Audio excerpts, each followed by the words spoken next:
함께 찬양하겠습니다. 아무도 모르는 삶이라 하여도 스치듯 지나는 삶이라 하여도 후회하지 않고 오늘을 사는 것은 가장 귀한 삶을 알미라. 내가 꿈꾸는 일 이루지 못해도 내가 바라는 것 다 갖지 못해도 낙심하지 않고 오늘을 사는 것은 가장 귀한 삶을 알미라. 내가 복음을 알고 내가 복음을 믿고 내가 복음을 전하며 살아간다면 나의 삶은 가장 귀한 삶이라. 내가 예수를 알고 내가 예수를 믿고 내가 예수를 전하며 살아간다면 나의 삶은 가장 귀한 삶이라. 하나님 독생자, 하나님 독생자 예수 그리스도 날 위해 고귀한 생명 주셨으니 그 생명 받은 나 하늘의 소망인 나의 삶, 나의 삶은 귀한 삶이라. 내가 복음을 알고 내가 복음을 믿고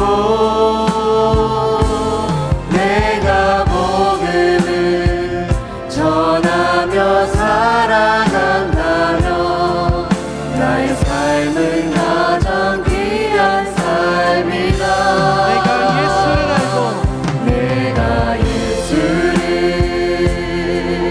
알고 내가 예수를 믿고 내가 예수를 전하며 살아간다면 나의 삶은 가장 귀한 삶이다. 내가 예수를 위해 내가 예수를 위해 내가 살아간다면 나의 작은 삶 아무도 모른다 해도 나의 삶은 가장 귀한 삶이라. 내가 예수를 위해 내가 살아간다면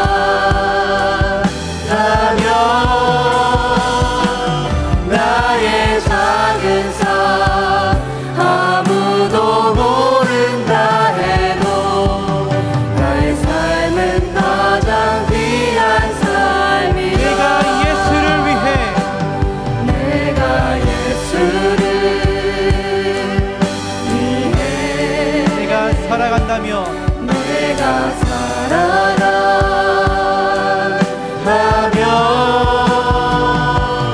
나의 작은 삶 아무도 모른다 해도 나의 삶은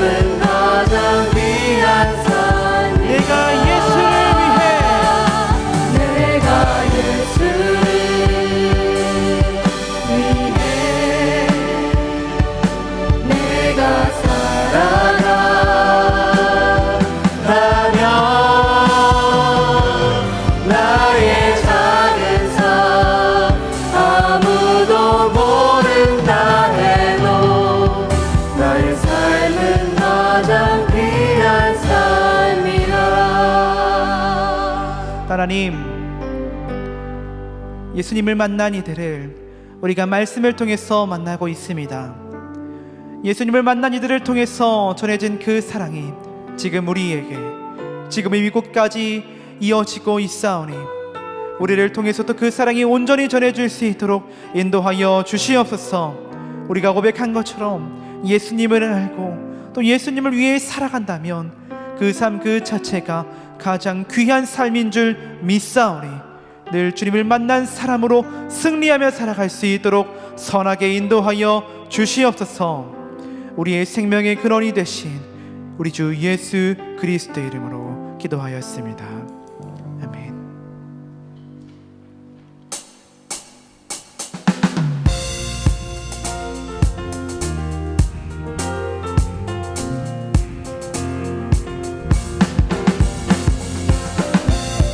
지금 우리를 만나주시고 또 우리와 함께 하시는 그 하나님을 기쁨으로 찬양합니다. 산과 시내와 시내와 붉은 노을과 땅의 모든 것 주 다스리네. 내 안에 갈망 유일한 소망 주님 날 다스리는 것. 다시 처음부터 고백합니다. 산과 시내와 산과 시내와 붉은 노을과 땅의 모든 것 주 다스리네. 내 안에 갈망 유일한 소망 주님 날 다스리는 것. 주 오셔서 통치하소서. 헛된 나의 꿈 어둠 거두사 내 모든 것 다 드리니 오셔서 다스리소서. 우리 이어서 2절로 고백합니다. 생각을 넘어 생각을 넘어 모든 말보다 나의 생활이 말하게 하소서. 세상 그 어떤 것보다 소중한 내 주님 나를 이끄심을 주 오셔서 통치하소서. 헛된 나의 꿈 어둠 거두사 내 모든 것 다 드리니 오셔서 다스리소서. 주 오셔서 통치하소서. 헛된 나의 꿈 어둠 거두사 내 모든 것 다 드리니 오셔서 다스리소서. 주 오셔서 통치하소서. 헛된 나의 꿈 어둠 거두사 다시 한번 나의 주님 오셔서 다스리소서. 지금 이 시간 우리에게 찾아오시는 하나님, 또 우리를 다스리신 하나님을 기쁨으로 찬양합니다. 아멘.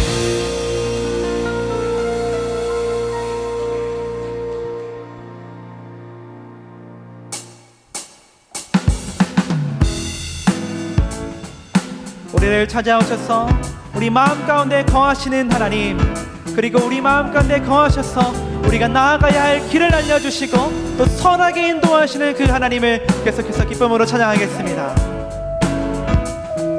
주와 같이 주와 같이 일하는 것 즐거운 일 아닌가. 우리 주님 걸어가신 발자취를 밟게 주와 같이 길 가는 것 즐거운 일 아닌가.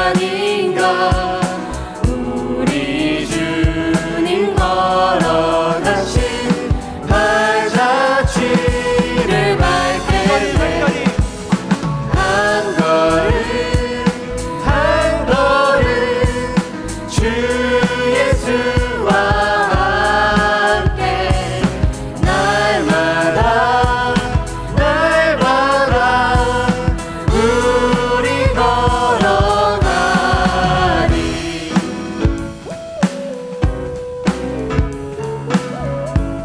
우리 계속해서 고백합니다. 어린아이 같은 우리,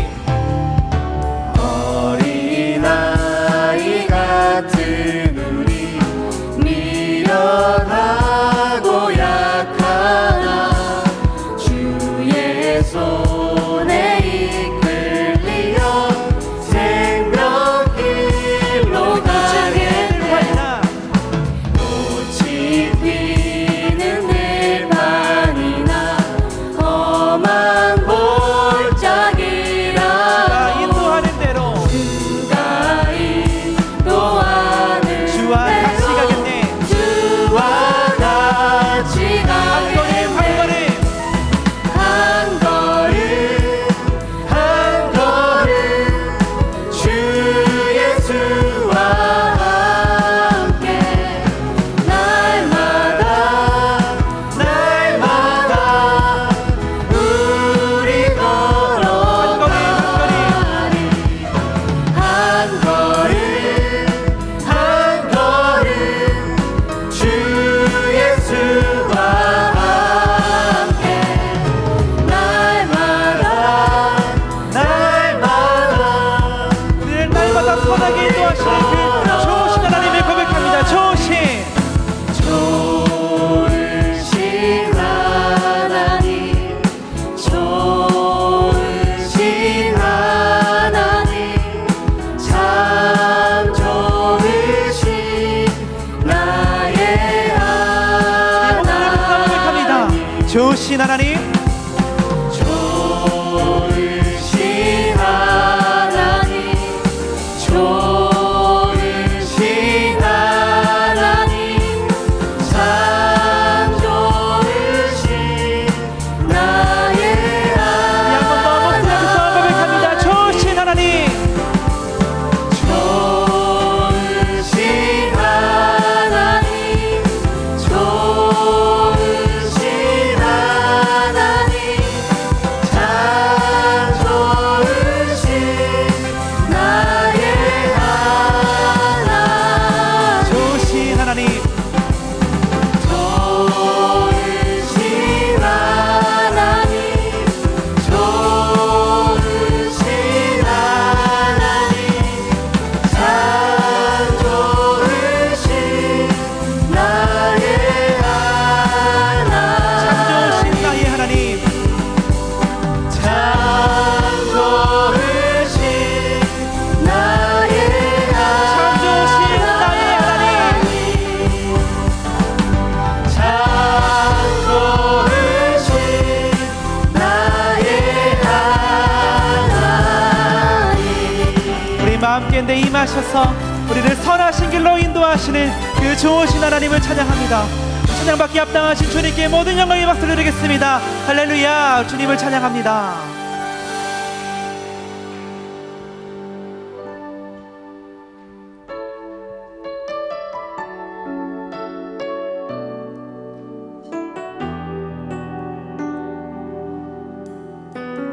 내 모습 이대로, 내 모습 이대로 사랑하시네. 연약한 그대로 사랑하시네. 나의 모든 발걸음 주가 하시나니 날 인도하소서. 내 모습 이대로 사랑하시네. 연약한 그대로 사랑하시네. 나의 모든 발걸음 주가 하시나니 날 인도하소서. 주의 날개 아래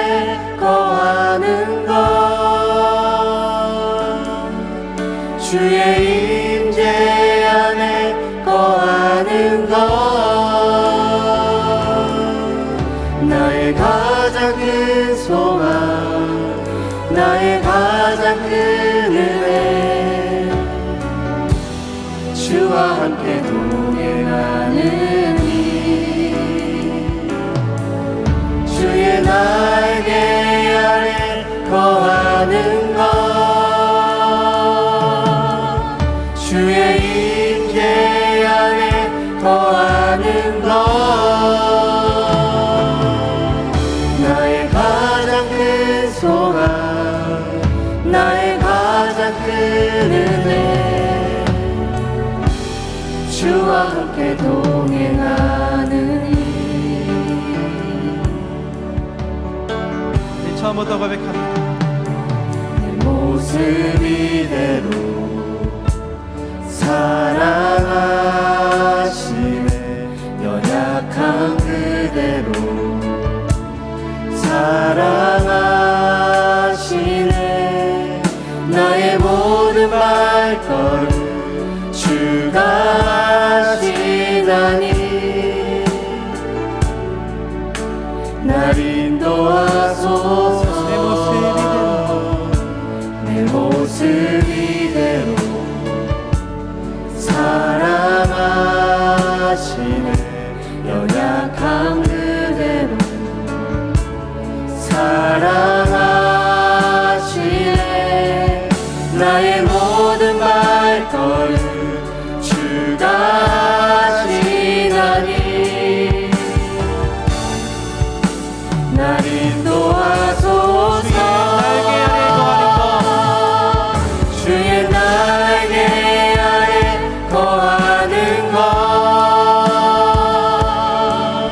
주의 임재 안에 거하는 것 나의 가장 큰 소망 나의 가장 큰 은혜 주와 함께 동행하는 일 주의 날개 아래 주의 날개 아래 거하는 것 주의 임재 안에 거하는 것 나의 가장 큰 소망 나의 가장 큰 은혜 주와 함께 동행하는 주의 날개 아래 거하는 것 주의 날개 아래 거하는 것 주의 임재 안에 거하는 것 나의 가장 큰 소망 나의 가장 큰 은혜 주와 함께 동행하는 주의 날개 아래 거하는 주의 날개 아래 거하는 것 주의 임재 안에 거하는 것 나의 가장 큰 소망 나의 가장 큰 은혜 주와 함께 동행하는 일 우리 함께 기도하겠습니다. 하나님, 이 시간 우리의 간절한 소원은 하나님과 동행하는 것입니다. 또 우리가 원하는 간절한 소원은 주님의 날개 아래 거하는 것인 줄 믿습니다. 이 시간 우리의 마음 가운데 자정하여 주시사 주님과 동행하는 기쁨을 허락하여 주시옵소서. 주의 임재 안에 거함으로써 주님의 놀라운 은혜와 일하심을 경험하는 우리 모두 다 될 수 있도록 주님께서 역사하여 주시옵소서. 예배 가운데 우리에게 자정하여 주시고 또 우리와 함께 하실 주님을 기대하시는 마음으로 함께 합심하여 기도하겠습니다. 하나님 아버지, 주님 그만큼 감사합니다. 하나님, 한 주의 절반이 지나가니 지금 하나님 주의 말씀을 듣고 또 주님을 찬양하며 주님을 예배하기에 모인 이 자리 가운데에 하나님 함께하여 주시고 주님 동행하여 주시옵소서. 하나님, 이 시간 우리의 마음의 간절한 소원이 주님과 함께하는 것이 되기를 간절히 소망합니다. 우리의 믿음의 간절한 소원이 주님과 동행하는 삶인 줄을 믿으며 나아가오니 아버지 주님 도와주시고 주님 인도하여 주시옵소서. 이 예배 가운데 거하여 주시고 이 예배 가운데 함께하여 주셔서 임마누엘 하나님, 우리와 늘 함께 하시는 하나님 우리의 길을 인도하시는 하나님을 경험하게 될 줄을 믿사오니 하나님 우리에게 깨닫게 하여 주시고 우리의 말씀을 통하여서 우리에게 말씀하여 주시는 귀한 은혜를 경험할 수 있도록 주님 도와주시고 인도하여 주시옵소서.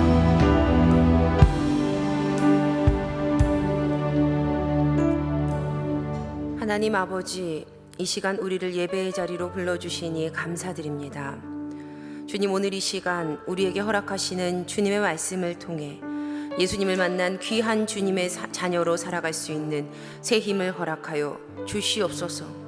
주님, 이 시간 우리에게 주실 말씀의 은혜를 기대하오니 이 예배 가운데 성령 하나님만 운행하여 주시어 크신 주님의 은혜를 깨닫고 누리게 하여 주시옵소서.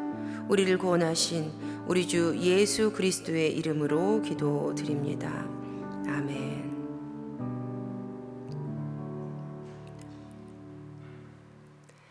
오늘 우리에게 주시는 하나님의 말씀은 요한복음 1장 35절에서 42절까지의 말씀입니다. 요한복음 1장 35절에서 42절까지 말씀입니다. 우리 한 절씩 교독하시고 마지막 42절은 함께 합독하시겠습니다. 또 이튿날 요한이 자기 제자 중 두 사람과 함께 섰다가 예수께서 거니심을 보고 말하되 보라, 하나님의 어린 양이로다. 두 제자가 그의 말을 듣고 예수를 따르거늘 예수께서 돌이켜 그 다른 구하느냐 이르되 라삐여 어디 계십니까? 라삐는 번역하면 선생이라. 예수께서 이르시되 와서 보라. 그러므로 그들이 가서 계신 데를 보고 그날 함께 거하니 때가 10시쯤 되었더라. 요한의 말을 듣고 예수를 따르는 두 사람 중에 하나는 시몬 베드로의 형제 안드레라. 그가 먼저 자기의 형제 시몬을 찾아 말하되 우리가 메시아를 만났다 하고, 메시아는 번역하면 그리스도라.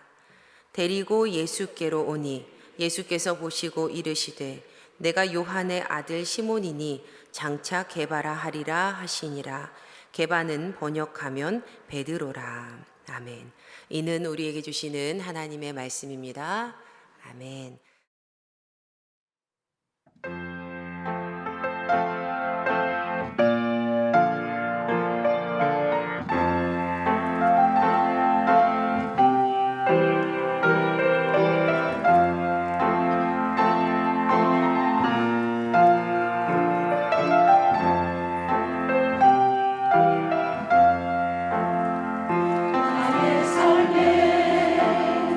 주님이 계셔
사랑하시는 그 하나님의 그 은혜가 깊이 느껴지는 찬양이었습니다. 감사합니다. 우리 한 번 더 하나님께 영광의 박수, 할렐루야 성가대에 감사의 박수 하겠습니다. 주님의 이름으로 성도님 한 분 한 분을 축복합니다. 아멘. 예수님을 만나 변화된 사람들의 이야기, 예수님을 만난 사람들. 우리 또한 예수님을 만나서 변화받고 또 구원받은 주님의 자녀로 담대히 서기를 예수님의 이름으로 한 번 더 축복드립니다. 아멘. 오늘은요, 진정한 강함이라는 제목으로 함께 말씀을 나누겠습니다. 오늘 우리는 시몬 베드로의 형제인 안드레에 대해서 좀 살펴보려고 합니다. 이 안드레는요, 12제자 중에 잘 드러나지 않는 사람이었던 것 같아요. 이미 예상하셨겠지만 그에 대한 성경 기록이 적다라는 점을 근거로 들 수 있습니다. 복음서에서 안드레의 이름이 단 12번만 나오거든요. 물론 우리가 과거에 살펴보았던 제자들 중에서 성경에 딱 단 한 번만 이름만 등장하는 그 제자들과 비교하면 꽤 많이 나온다라고 말을 할 수 있겠지만, 이 안드레에 관한 기록은요, 그의 형인 베드로에 비하면 아주 적은 수준입니다. 그런데 안드레는요, 이렇게 자신이 잘 드러나지 않는 것에 대해서 그다지 그렇게 크게 신경을 쓰지 않았던 것 같아요. 성경에 단 12번 기록된 그의 이름에는 공통점이 있는데 대부분 시몬의 동생이다, 베드로의 동생이다 라는 수식어가 붙습니다.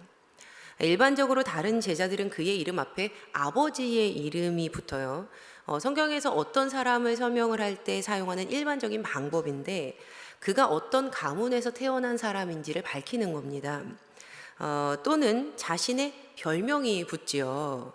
이 별명이라는 것은 그 사람의 고유한 특성, 그리고 그 사람의 어떤 특징을 가지는지, 그 사람이 어떤 사람인지를 드러내는 거죠. 하지만 안드레는 달랐습니다.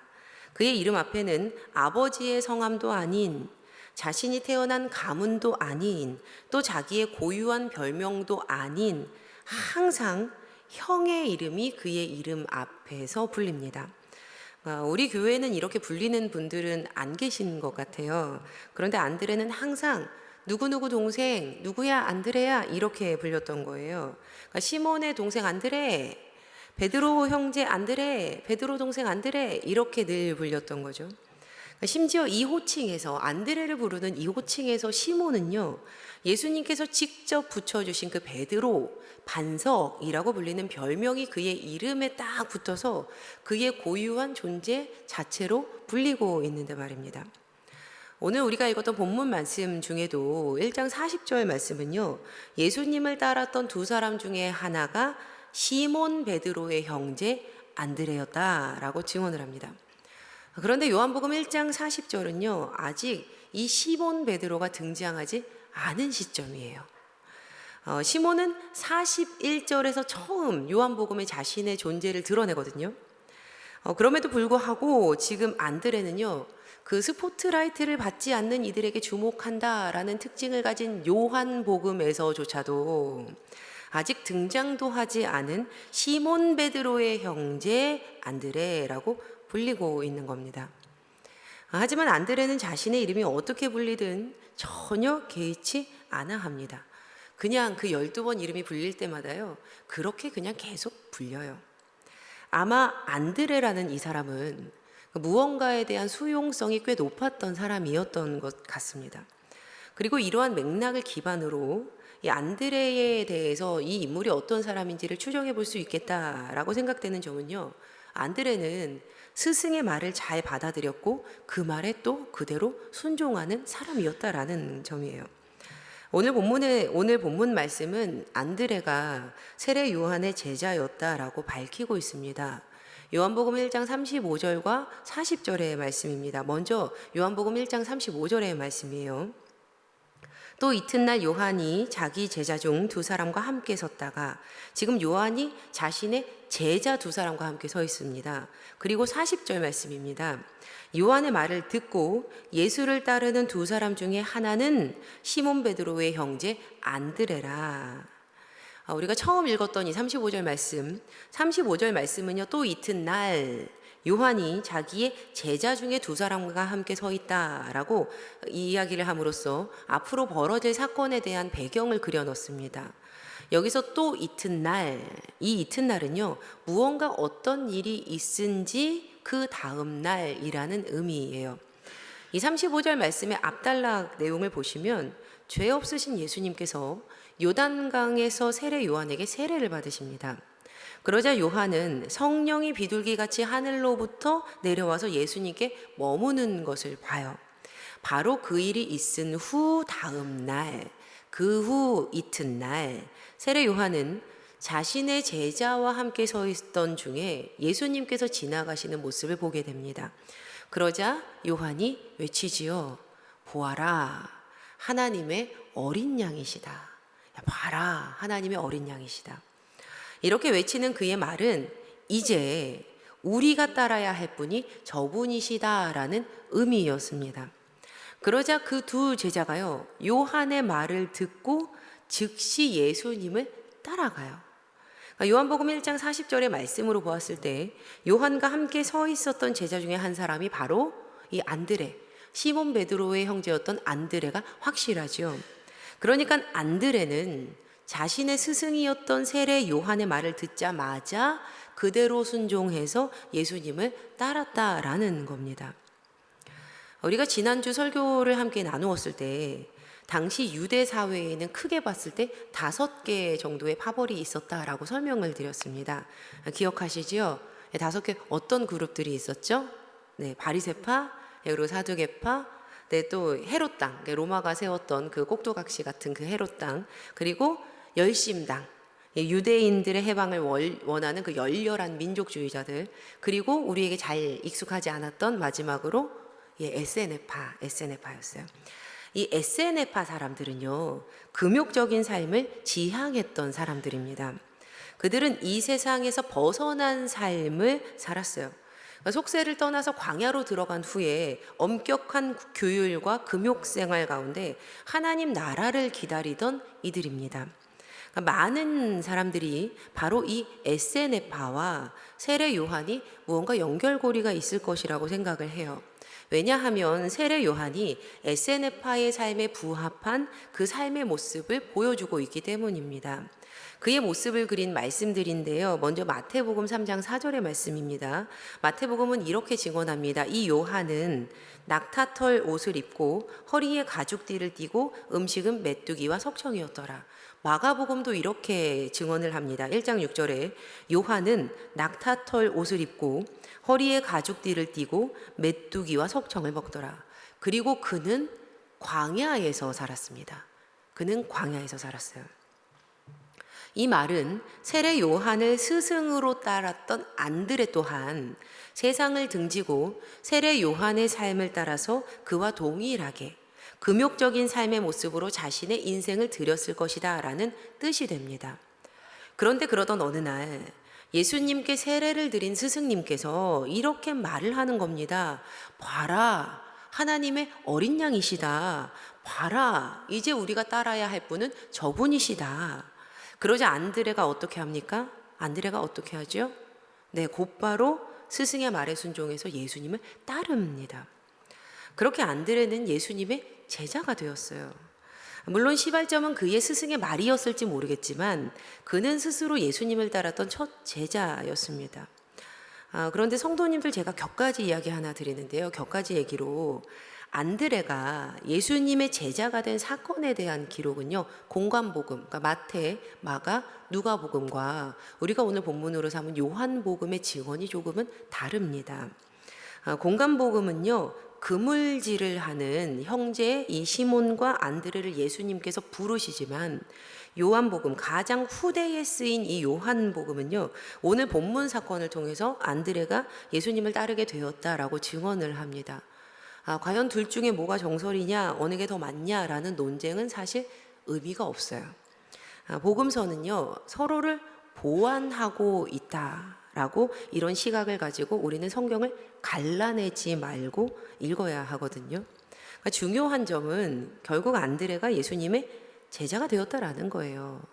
그러했기 때문에 이제 예수님을 따르게 된 안드레가 세례 요한을 따라서 들어갔던 그 광야의 삶을 청산해야만 했습니다.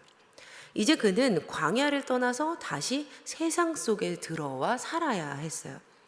분명 안드레가 세례 요한을 따라서 처음 광야로 들어가게 됐을 때 그의 삶에서 포기해야 될 것들이 굉장히 많이 있었을 겁니다.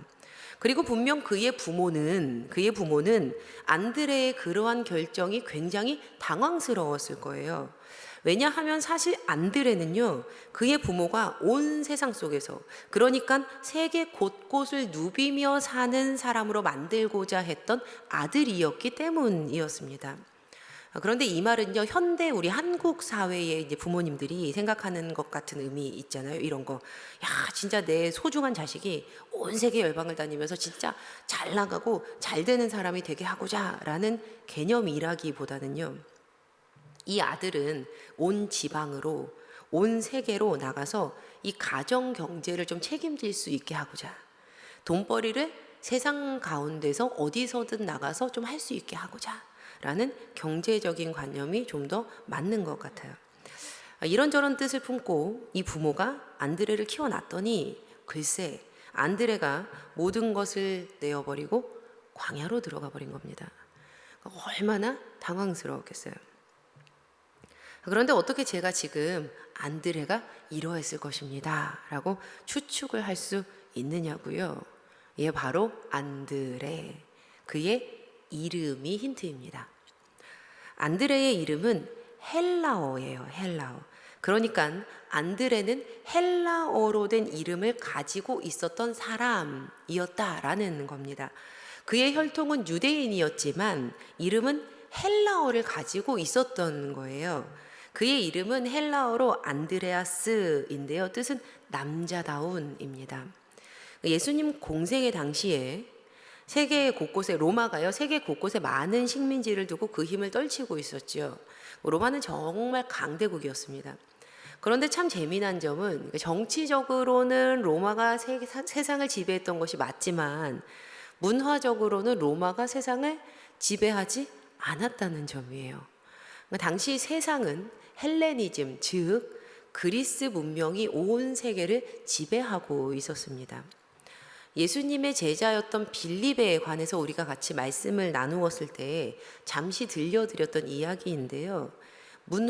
이 문화란 우리가 당연하게 받아들이는 것을 말한다라고 설명을 드렸어요.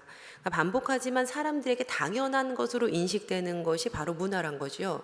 우리가 이렇게 모여서 예배드리는 것, 그리고 우리가 이제 일상생활을 하는 것, 현대인들이 뭐 차를 타고 뭐 생활하는 것, 뭐 이런 것들이 우리의 문화이잖아요.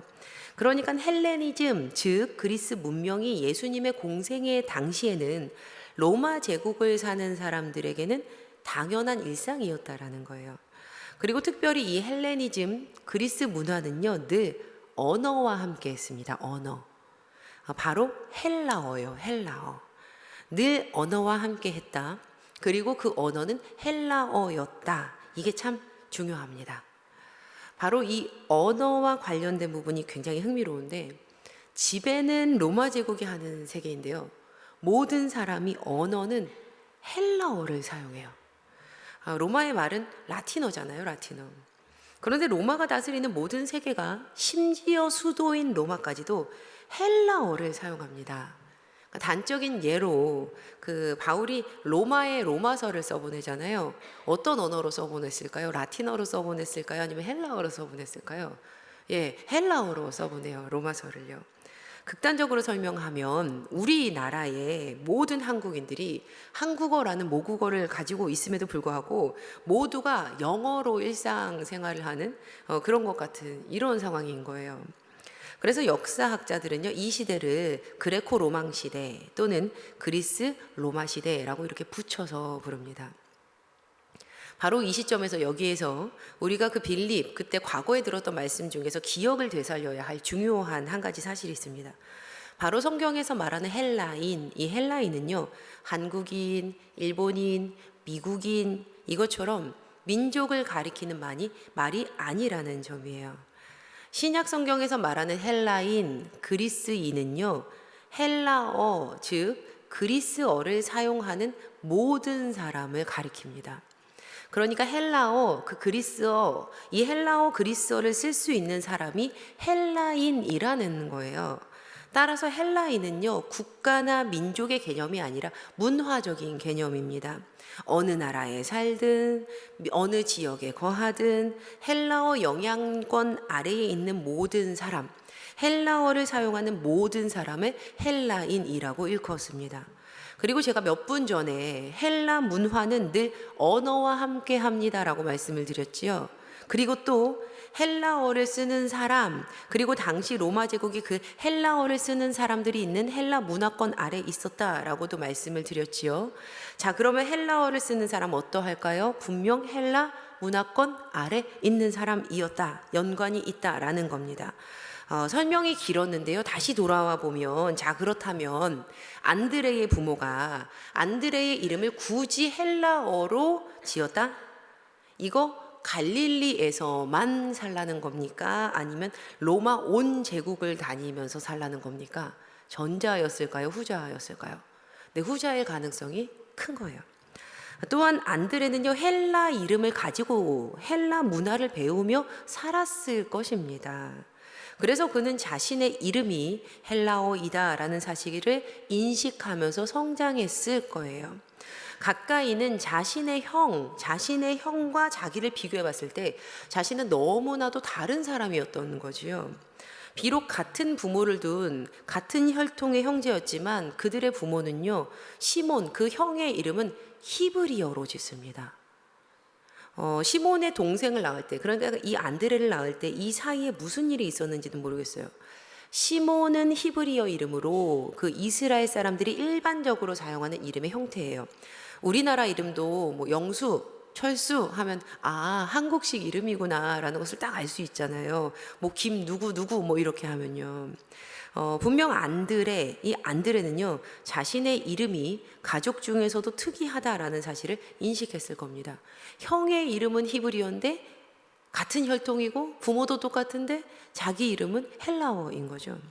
자, 그렇다면 이렇게 세상 속에서 살라는 의도를 가지고 이름을 지은 안드레가 그 인생의 전부였던 세상을 내어 버리고 광야로 들어갔을 때 그의 마음가짐이 얼마나 비장했겠습니까?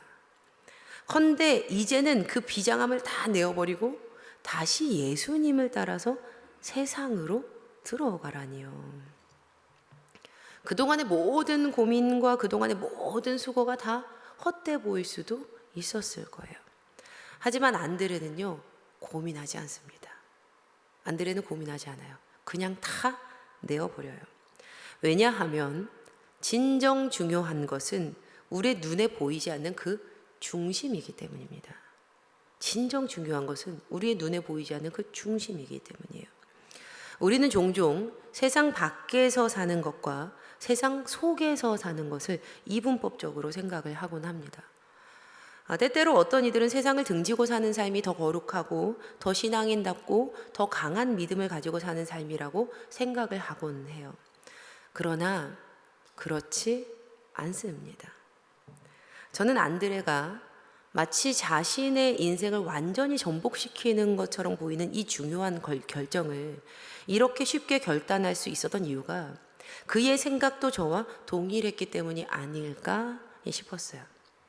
세상 속에서 살든 세상 밖에서 살든 정말 중요한 것은 우리의 영혼 깊은 곳에 하나님 나라를 향한 갈망이 있는가? 주님을 향한 그 믿음을 향해서 우리가 걸어가는가? 구원을 향한 믿음이 있는가입니다. 오늘 설교 중에요, 속세를 떠나 광야로 들어가 살았던 에세네파 사람들이 엄격한 규율과 금욕생활을 했던 이유가 하나님 나라를 기다렸기 때문이라고 말씀을 드렸습니다.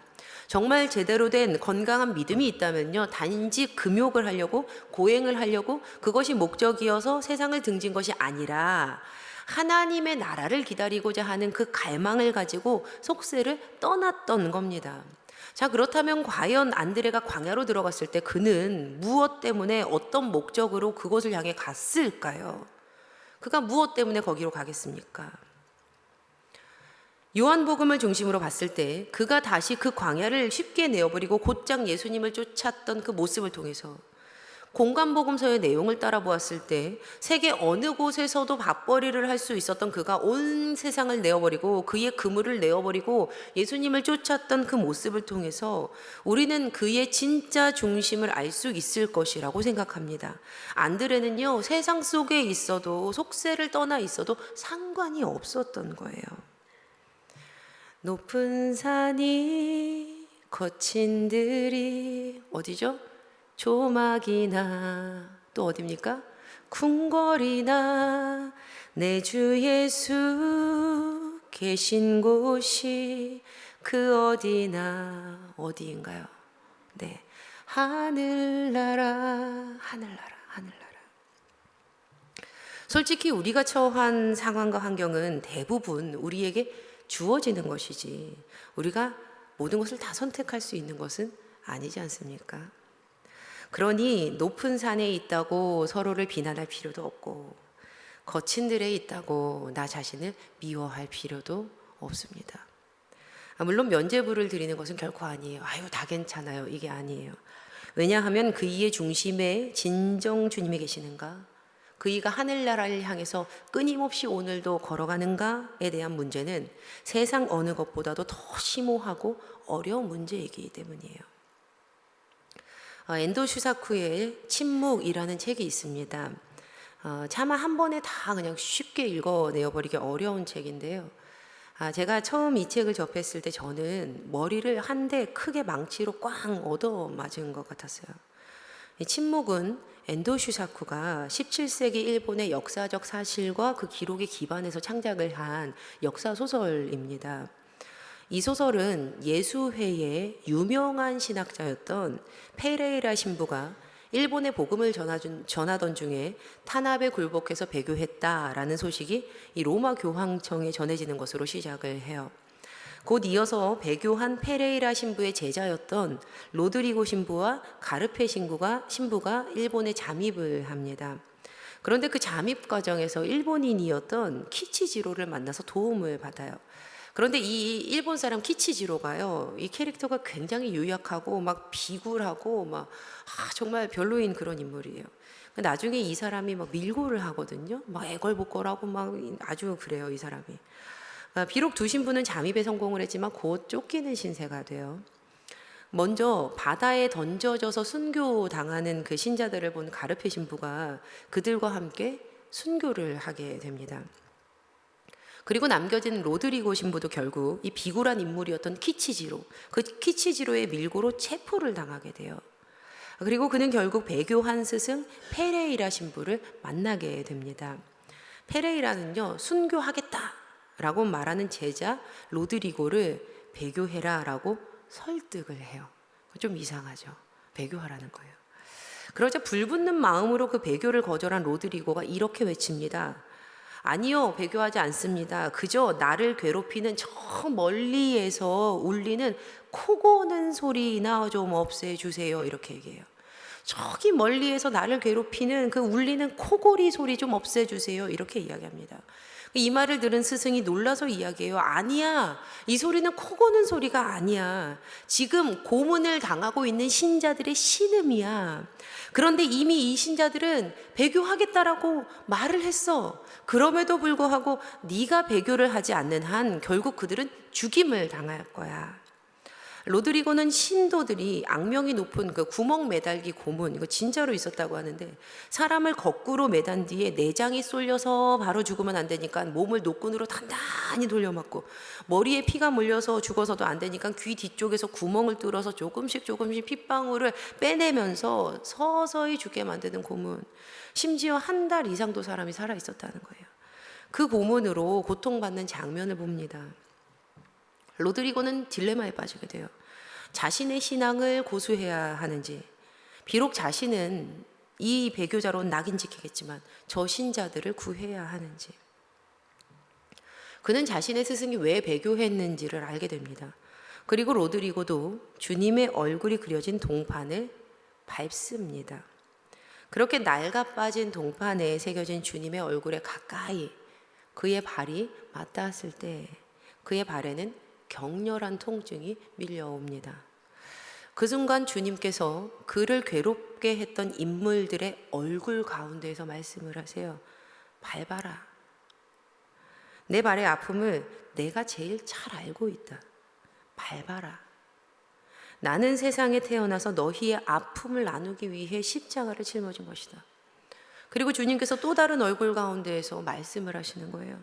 나는 침묵하고 있었던 것이 아니다. 너희와 함께 괴로워하고 있었다. 약한 것이 배교가 강한 것보다, 순교보다 괴롭지 않았다고 누가 말할 수 있겠는가? 이제 배교자가 된 로드리고는 생각을 합니다. 나는 그들을 배반했을지 모르나, 로마 교황청을 배반했을지 모르나, 나는 결코 그분을, 예수님을 배반하지는 않았다. 나는 지금까지와 아주 다른 형태로 그분을 사랑하고 있다. 그리고 마지막입니다. 그분은 침묵하고 있었던 것이 아니다. 설령 그분이 침묵하고 있었다고 할지라도 로드리고의 지금까지의 인생이 그분에 대하여 말하고 있다. 성도님들, 일본에서 있었던 또 다른 이야기 하나를 들려드리겠습니다. 실화예요. 일본 나가사키에는 26 성인 기념관이 있습니다. 이곳은 1597년 2월 5일 일본인 20명과 외국인 6명이 예수 그리스도를 믿는다라는 이유로 끌려와서 십자가에 달려 순교한 곳이에요. 처형장까지 끌려가는 오랜 시간 동안 이들은 참으로 큰 괴로움을 당합니다. 오랜 시간 걸어가야 되는 이들이 중심을 잡기 어렵게 만들고자 한쪽 귀를 잘라버려요. 또 그들의 코도 잘라버려요. 그리고 그 모습으로 대중 앞에서 조롱을 합니다. 그렇게 그들은 극한의 추위 속에서 결박당한 채 약 1개월 동안을 끌려다녔습니다. 끝내 나가사키 처형장에 도착했을 때 그들의 눈앞에 보인 것은 질비하게 늘어선 십자가였습니다. 처형장을 본 이들에게 그들을 끌고 온 자들이 말을 합니다. 배교하면 살려주겠다. 배교하면 살려주겠다. 그러자 그때 가장 나이가 어렸던 12살 루도비코 이바라키는 말합니다. 이 십자가 중에서 나의 십자가는 어느 것입니까? 이 십자가 중에서 나의 십자가는 어느 것입니까? 그렇게 그들은 모두 순교합니다. 과연 무엇이 그리스도인의 진정한 강함일까요? 로드리고의 배교가 강함일까요? 이바라키의 순교가 강함일까요? 세상을 등지고 세속을 떠나 광야 가운데 살아가는 안드레의 믿음이 강함입니까? 다시 세상 속으로 들어가 십자가 부활의 복음을 전하던 중 결국 그 세상에서 X자 십자가에 달려 죽음을 맞이하게 된 안드레의 믿음이 강함인 겁니까? 세속을 떠나는 것이 강함인가? 세상 가운데 살아가는 것이 강함인가? 오늘 우리는 무언가 하나를 콕 집어서 단편적으로 대답하기에 참 어려운 말씀을 나누었습니다. 네, 오늘 말씀은요, 기도를, 묵상을, 생각을, 고민을 아주 깊이, 아주 많이 해야 하는 설교입니다. 왜냐하면 이 말씀은 들은 후부터가 진짜이기 때문이에요. 이제 우리는 치열한 영적 고민 가운데 거하게 될 것이고 반드시 거해야 합니다. 그래야 결국 흔들리지 않는 믿음의 그날을 보게 될 것이기 때문이에요. 그리고 제가 끝으로 이번에는 좀 명확히 말씀드리고 싶은 것, 아니 명확히 드릴 수 있는 말씀은요, 우리가 지금 거하고 있는 그 땅이 어느 땅이든 그 표면적인 모습보다 그 이면에 담긴 진실한 믿음의 내용이 중요하다라는 사실입니다. 어떠한 상황과 환경 속에서도 꾸준히 끊임없이 그 인생의 방향성이 주님을 향하고 있는지, 하늘나라를 향해 가고 있는지, 그것이 중요합니다. 때론 넘어져도 오뚜기처럼 다시 하나님의 나라를 향하여 걸어가야 하지 않겠습니까?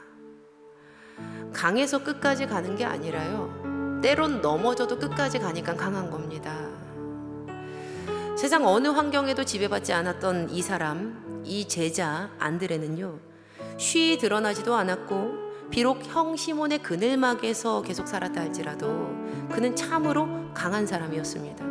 그는 광야에서 살 때도 하나님의 나라를 기다렸고 하나님의 나라인 그 그리스도를 만나게 되었을 때 다시 세상 가운데로 나아왔지만 여전히 그는 하나님의 나라를 향해 나아가는, 자신의 존재는 어찌 불려도 괜찮은, 자신의 존재는 어찌 돼도 괜찮은 강한 믿음의 사람이었습니다. 바라기는 오늘을 사는 우리가 비록 치열한 영적 고민 가운데 거하고 있지만 그 속에서 진정으로 예수님을 만나 주와 함께 영원을 향해 가기를 간절히 축원합니다. 그리하여 어느 곳에 있든지 무엇을 하든지 어떤 모습이든지 끝까지 영원토록 주님을 따르는 그 하늘나라를 향해 가는 진짜 예수님을 만난 주님의 자녀들이 되시기를 예수님의 이름으로 간절히 축원합니다. 아멘. 우리 함께 찬양하시고 기도하겠습니다.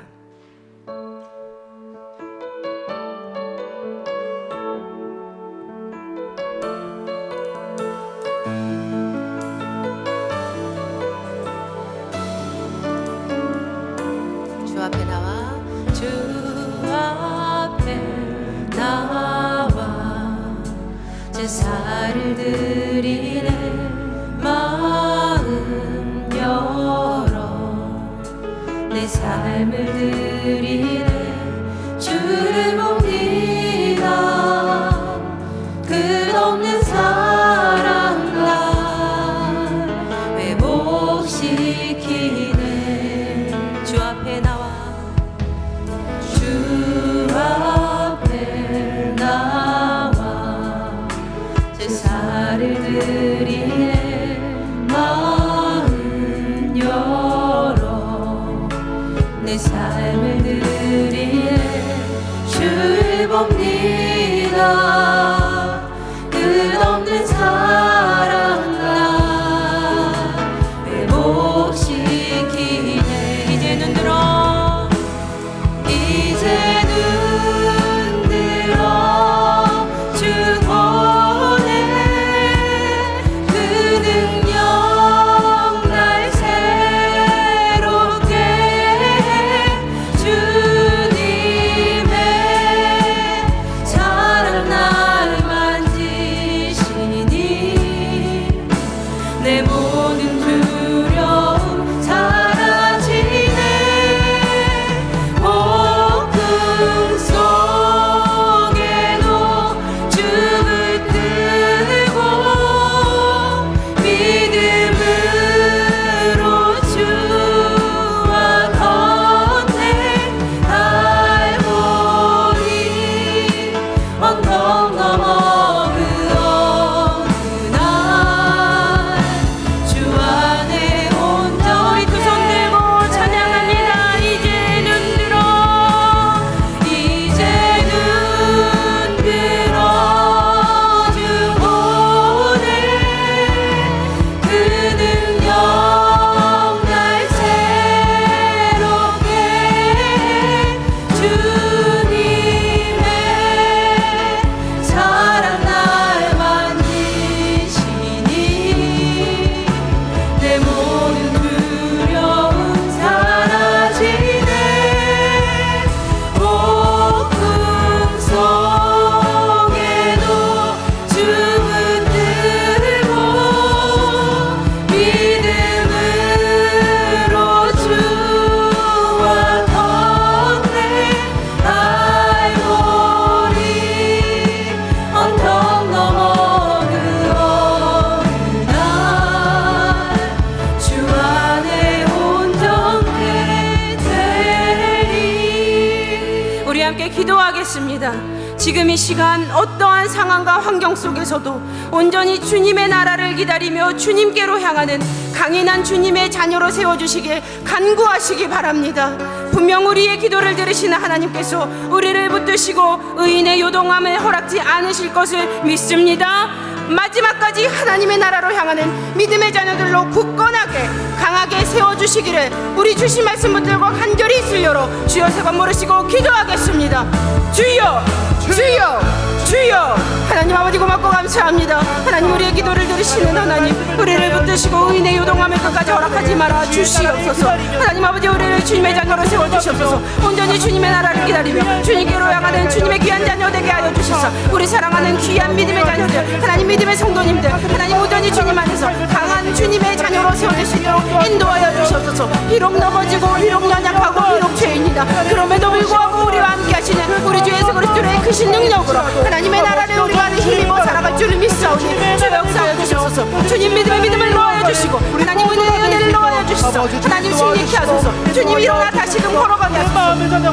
하나님 아버지 이 자리 가운데 믿음으로 하나님 다시금 세워주는 주님의 자녀들이 있다면 하나님 믿음의 믿음을 놓아여 주시고 은혜를 놓아주시소. 하나님 다시금 일어나 주님께로 향할 수 있도록 하나님 은혜를 놓아여 주시고 주님 붙들어 주시옵소서. 하나님 아버지 기도하는 모든 심령마다 성령의 은혜로 하나님 입혀주시소. 하나님 아버지 주님 안에서 온전히 다시금 믿음을 고백하게 하여 주시고 다시금 결단할 수 있도록 주님 은혜를 놓아여 주시소. 하나님 아버지 믿음으로 승리케 하소서. 주님 온전히 하나님 앞에 나아가게 하소서. 하나님 눈을 뿌려 기도하는 걸 약한 것 같으나 하나님 약한데 도리어 강한 주님의 은혜를 맛보여드리기를 간절히 소망하오니 하나님 우리를 지켜주시고 주여 우리와 함께하여 주시옵소서. 주님 우리를 은혜를 허락하여 주시옵소서. 아버지 들어주실 줄을 믿습니다. 온전히 주와 함께 영원토록 살아가게 하소서. 아버지 은혜 도와주시옵소서. 사랑의 하나님 아버지, 오늘도 우리를 깊이 만나주시니 감사합니다.